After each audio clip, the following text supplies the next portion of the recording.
Hello সবাইকে, welcome back to my channel. চলে আসলাম নতুন একটা ব্লগ নিয়ে তোমাদের সাথে।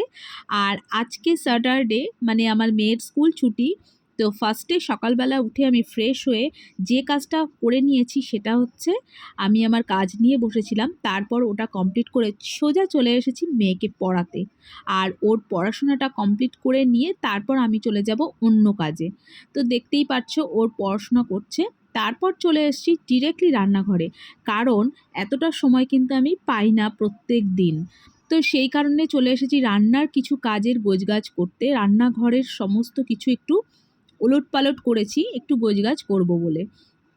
তো দেখো, যেটা দিয়ে আমরা ভাতের হাঁড়িটা ধরি বা অন্যান্যগুলো, মানে যে সমস্ত কড়াই ফড়াই অনেক সময় ধরি, সেইটা পুরো নোংরা হয়ে গিয়েছিল। সেইটাকে আমি ক্লিন করব বলে সেটা একটু ভিজিয়ে দিয়েছি গরম জল দিয়ে। আর দেখতে পাচ্ছ এইখানটা পুরো আমি ছড়িয়ে নিয়েছি।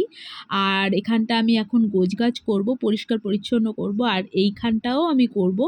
আর এখানে না অনেক কিছু ছোটো ছোটো টুকরো টুকরো জিনিসে ভরে গিয়েছে। মেনলি আমি সময় করে উঠতে পারি না বলে এইগুলো করতে পারি না। তো সেই কারণে আমাকে এইভাবেই গুছিয়ে গুছিয়ে রেখে চলতে হতো। তো আজকে আমি অনেকটাই সময় পেয়েছি, তো এগুলো করে সেরে আমি খাওয়া দাওয়া সেরে তারপরে সোজা বেরিয়ে গেছি 5টা নাগাদ মেয়েকে নিয়ে রিহার্সালে। তো বাইরে বেরিয়ে তো ভীষণই ভালো লাগছিল।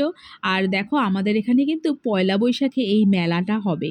তো তার কারণে এখানে সমস্ত কিছু গোছগাছ আরম্ভ করে দিয়েছে আর সেটিং করছে। আর মেয়ে তো দেখে ভীষণই হ্যাপি হয়ে গিয়েছে। সঙ্গে কিন্তু আমারও মনটা হ্যাপি হয়ে গিয়েছিল। কিন্তু এখানে প্রচণ্ড ভিড় হয়, খুব ভিড় হয়, কিন্তু সেই ভিড়ে ঠেলাঠেলি গ্যাদাগেদি করে যাওয়াটা খুব টাফের হয় আমারও মেয়েরও। তো এই জন্য দূর থেকেই মনে হয় দেখাটা ভালো। আর এইখানে না একটা কি যাচ্ছিল, মনে হচ্ছিল শীতলা পুজো মনে হচ্ছে, ঠিক আমি বুঝতে পারলাম না, অন রানিংয়ে ছিলাম বলে। তো এটাই হচ্ছে। তারপরে এবার আমি চলে গেলাম সোজা মেয়ের নাচের স্কুল। এই যে দেখো প্রিয়া সিনেমা হল, তারপর এই দিক দিয়ে চলে যাব আমার মেয়ের নাচের স্কুলে।